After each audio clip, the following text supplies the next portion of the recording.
from the Washington Times. This is a headline, I tell you. This is a headline. 15,000 killers, 20,000 sexual assault convicts, 60,000 robbers among illegal immigrants at large. The Department of Homeland Security knows of at least 660,000 illegal immigrants at large in the U.S. with criminal records, including, as they say, why is the number different in the headline? It says 13,000 convicted killers, nearly 16,000 convicted of sexual assault, and 56,000 involved in dangerous drugs. Thousands of other migrants have been charged, but not yet convicted of those and other crimes. I see. They are part of U.S. Immigration and Customs Enforcement's non-detained docket. ICE provided the data to Congress, and the House Homeland Security Committee released it Friday, just as Vice President Kamala Harris was to land in Arizona for her first visit to the border in more than 3 years. It may be shocking to hear the Biden-Harris administration is actively releasing tens of thousands of criminal illegal aliens into our communities, but their own numbers conclusively prove this to be the case, said Rep. Mark Green, committee chairman. On social media, former President Donald Trump said the new data should force Miss Harris to cancel her border appearance. Kamala should immediately cancel her news conference because it was just revealed 13,000 convicted murderers entered our country during her 3.5 years as border czar. That's crazy. These numbers are absolutely nuts, but all they're doing is quantifying what we already knew. I think the really funny thing about it, though, is how I don't know how you look at this and you would agree that crime is down. No, the fact that they are criminal aliens in this country at all is inherent, that there are criminals in this country, and being here is illegal. Just the act of being here is illegal. I'm appreciating that talking point getting more airtime. I think I saw Nancy Mace and someone else, some other member of Congress, saying the first thing they did was break the law. They're all criminals. Right. They've all committed a criminal act. Yeah. And every state now is a border state, including West Virginia, just not far from this studio that we are at in the eastern panhandle of West Virginia. An illegal immigrant from Venezuela this year murdered a woman, turns out was also a convicted murderer in Venezuela, and then set her on fire. Oh, my goodness. Wow. That happened here. That's horrifying. So it's happening everywhere. It's happening everywhere. Every state is a border state. What I find really interesting about these numbers is that these are people who were already convicted of crimes. It's not just that they are suspected of crimes or that they did these crimes when they came here necessarily. These are people who were convicted in their own countries and then came here. And my question is, how do they know this? And if they did know this, why were they not immediately deported? Dude, these people are coming in and CBP is like, hold on there a minute. Are you a murderer, rapist, robber? I'm a murderer. Okay. And right this way, sir. Come on in. Well, one thing that happens, though, is that part of the questions that the Border Patrol asks are you afraid to go home? Do you fear for your life in your own country? And if you answer yes to those questions, that you're afraid for your life in your own country, they say, okay, we can mark you down as an asylum seeker. Come on in.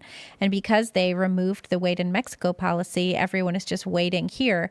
But what's interesting, too, is if you talk to immigration attorneys, most people who apply for asylum are not actually eligible for it, and they are not approved for their asylum cases. But the cases happen so many years down the road that it's very difficult to get them out. And we have a DHS secretary who does not believe in the policy of deportation, even for one person. Well, if there's any list of people that ought to be deported, it'd probably be the 15,000 killers, 20,000 sexual assault convicts, and 60,000 robbers. At this point, you have to assume this is Cloward Piven. Like that they are, in fact, trying to overthrow the system. I'm trying to be nice, and I say, on the surface, you look at the jobs report, you look at the mass spending. How are they going to deal with the mass spending for, Ukraine and Israel and Taiwan? Right. They got to bring in as many workers as possible and just flood the system because you got to get the jobs numbers up, right? That's me being nice. When I see reports like this, I'm like, these people aren't working. Like this does not. You cannot explain if their real goal was simply we got to get more workers, fast track work visas and all of these things, they wouldn't be bringing in murderers and rapists. They'd say, no, you can leave, but the people who are going to go, get jobs can stay. They're not. They're letting them all in. Well, you bring up the funding for Taiwan, Ukraine, and Israel. And of course, that was a huge part of the border bill that was rejected in June. It was the majority of it. Funding for all of these foreign things. And there was like way less funding for the border, and the funding that there was for the border. And I'm glad that, you're going to be our congressman, because I think you'll fight against this kind of stuff. Well, thank you. Yeah. Well, It's like the first thing Riley does when he gets in is he just funds Israel like $100 billion. But the thing is that in this bill, the funding that was for the border was for more judges and for more Yes. agents, so that they could process people into the country faster. It wasn't for border security. It wasn't to prevent illegal immigration. It wasn't to make sure that the people who get away and aren't even, quantified get deported and get sent home. It wasn't to find the 300,000 missing children. It wasn't to actually perform proper vetting on the sponsors who are bringing people in. It wasn't for any of those things. It was to allow for more people to come in, and it still facilitated 5,000 some people a day, 1.8 million, which is already far more than Trump had. In 2021, it was 480,000. Yes. Yeah, and let's not forget, there have been, and to their own admission, so who knows what the real number is, hundreds of people on the terror watch list that have made it into this country. Terrorists that they will admit to us that have come into the country. God knows what the actual number is. I do think the current polling, though, is also interesting, too, because where do most of these illegal immigrants go? They go to communities where there's already people from Venezuela or whatever country they're coming from. More than half of the Hispanic population in the United States are saying they're going to vote for Trump. Right? Because it's making their neighborhoods more dangerous. They don't want this. Nobody wants this. Wasn't it Matt Gaetz that just said, I think it was yesterday or 2 days ago, that there's shoulder-fired missile launchers that are being... What? You didn't hear about this? No. Yeah. Where? That's across the according to border. Matt Gaetz. They said they came across the border. There's those teams that are trying to take out Trump. They in fact have shoulder-fired missiles to try and take out Trump Force One or whatever they call it. I have no idea if this is true. This is according to Matt Gaetz, though, so it's like He's pretty reliable. I'll tell you. So it's like the Iranians? that's the claim. I find it hard to believe that it's in fact happening from the Iranians without there being some sort of permission. Like why would you allow these people into the country if you're not also working in tandem with the people that are doing this? It doesn't really add up to me. They arrested the Pakistani guy. Yeah, but they didn't arrest the people with the... I mean, they know that there's a bunch of strike teams with shoulder-fired missiles, but they don't have them... How did you get arrested, those detained, missiles over the stopped, border? prevented? I mean, it's not like a suitcase where you're like, oh, here's my missile. Like, how did they get across the border? I mean, have you guys ever been to Tijuana? Oh, yeah, Yes, I've been to Tijuana. Yeah, and you can walk. That's where I pick up all my shoulder-fired missiles. Yeah, you can like the You can walk across. That's true.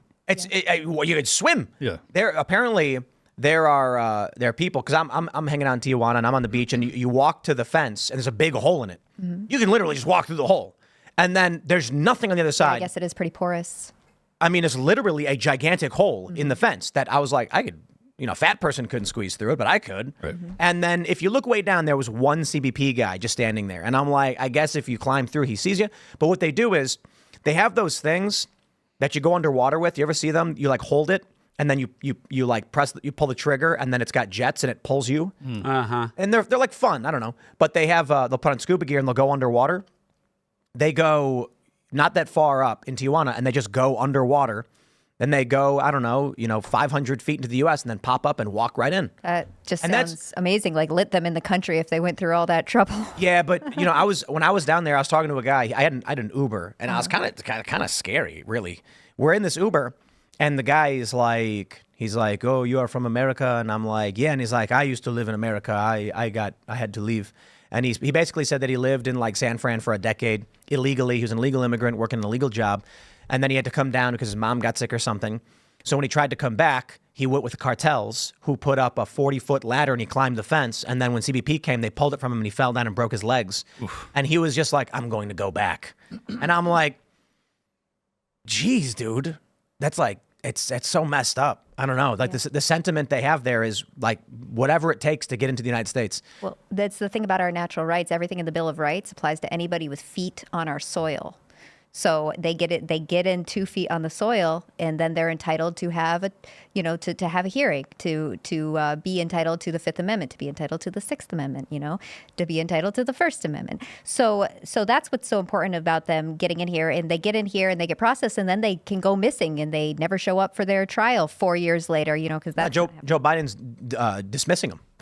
Yeah. The Biden administration So It's like his move for mass amnesty, which Yes. they keep sort of hinting at.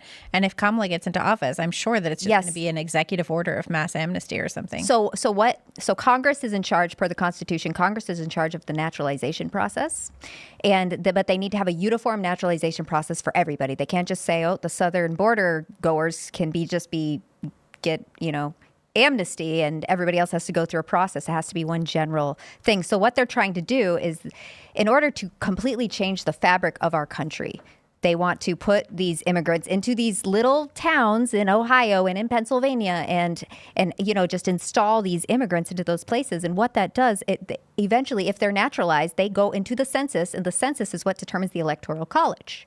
So they're like, all right, well, these blue states are going to have more electors. And this is a very long game. And this is what they're doing. And that's why that border bill that they tried to push through would have codified everything happening now and offered amnesty to all these people. That's what Elon Musk has been warning about for about a year now. So Josie just hit on something.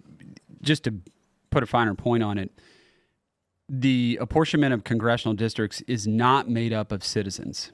It is made up of residents, just people there, right? So it could be, if you have, just like you said, massive amounts of illegal immigrants living in there are some congressional districts where maybe half of them can't vote, but you still get a congressional district out of it. That's crazy. Something also interesting with this, I interviewed Chip Roy on my show, and we were talking about this because he had come up with the SAFE Act. And the SAFE Act was essentially to not let illegal immigrants vote. Right. So we were talking about that, and I had told him, and the Constitution and under every amendment added to the Constitution about voting, which are 15, 19, 24, and 26, it all says it is the right of citizens. And then they go on, and they want to kind of amend the Constitution, make it the right of residents. So this is very important to look at. This is why they kept they were changing the language several years ago, and I think they kind of dropped the campaign. But they start, when they're saying don't call them illegal immigrants, call them migrants, they started calling them undocumented citizens. This was a big Google search the phrase undocumented citizen. That's sneaky. Because if you change the language, you change the laws. And so that's why they're saying woman means whatever you want it to mean, because then it changes all of the laws underneath. Well, that's a big thing, too. Like I just saw in The Intercept the other day, and I posted about this. They now don't want you to say migrant. They didn't say exactly what they don't want you to say, but at first they said don't say illegal alien because that's dehumanizing. No one is an alien. And then they said, say illegal immigrant instead. And then they said saying illegal immigrant, that's No one is illegal. That's villainizing. People aren't illegal. Oh my goodness. So now you say migrant, and now they don't want you to say migrant anymore. And the next thing is just going to be mass amnesty for everybody. Everybody in the world is a citizen of the United States, and Americans get no rights. Yeah, and the word alien we've been using since the beginning of this country, the Alien and Sedition Act, right? Yes, still on every federal piece of paper. Right. Are you an alien? Yeah. Right. Yeah. So They changed the law when they stopped using the word. Yep. Yeah. Just like they entirely changed Title IX and all of the civil rights legislation when they changed the word woman and when they conflated Newcomers. biological sex with gender identity, which totally changes the entire definition of those terms. I think we got to come up with words. What are we doing over here? Oh. They're saying newcomer. They keep changing language in this weird way. We got to go the other direction. What's a word? I don't want to be mean, but we want to be descriptive. I just call the illegals criminal aliens. That's what they are. They're criminals and they're aliens, and I just put the two words together. And I suppose that's good. Well, that's legally what it's called. That's what they are. A criminal alien is an individual who came to the country illegally. Yeah. I've never been a big fan of illegal immigrant, and I'm like, the immigrant himself is illegal. Like he's contraband. No. I don't like it because it takes up too much space in a headline. It makes them sound. It takes up a lot. It's like a lot of real estate. It makes them sound based. But I say this to the progressives when they're like, "Don't say illegal immigrant." I'm like, I agree. I say criminal alien. Yes, me too. And to Chip Roy's bill there, which is very important, they're like, oh, that's already illegal. They can't vote in elections. Don't forget, in New York City, they do allow people who are not here legally in this country, who are non-U.S. citizens. I think that got struck down. Yeah. It did get struck down, but they're going to try again. Yeah. And they're trying again in other municipalities across the country California, as well. too. But they did have pass them- it. Yeah, and it got struck down at the High Court struck it down. But Right. they want them to vote in local elections, local school board elections, city council elections, anything that affects them directly. But then we see like what happened in Oregon, where because of the motor voter laws, they registered, I think 1,300 or something. Maybe it's more than that. People who are not actually eligible to vote. They just automatically defaulted to you have a U.S. passport and you're eligible to vote. I can tell you why the SAVE Act is so important. It's because in the Constitution or the Bill of Rights, you have the 9th and the 10th Amendments, and that says anything that we didn't write down in the articles, it goes to the states or to the individuals. And the founders left voting to each state. That was important to them, that how you want to vote in your state is how it's going to be. We're not going to do a uniform thing for this. And that's why there's no voting aside from the Electoral College process written into the Constitution. So they started regulating it. They did first with the 15th Amendment with the slaves. And then they're like, all right, well, women, we shouldn't discriminate against them either. And they, kind of kept elaborating. They gave federal power of a sense to the federal government when it came to regulating elections. Now, under the 9th Amendment, early on, before any of this, there were states that were having freed slaves vote in their election. There were states that were having women vote in their elections, Colorado and Wyoming, I believe. So now they're at a point where the states are like, well, it is our right, because we agree with states' rights when we want to. It is our right. We can hold these elections. If we want to have illegals vote in our elections, then, hey, we can do that. And, they technically can under the founders, but there is precedent now for the federal government to regulate states when it comes to something huge like that, and as they kind of already did with putting citizens in each of the voting amendments. Thanks for checking out this clip from Timcast IRL. Make sure to watch the show live Monday through Friday at 8 p.m. Subscribe to this channel, and we will see you all there.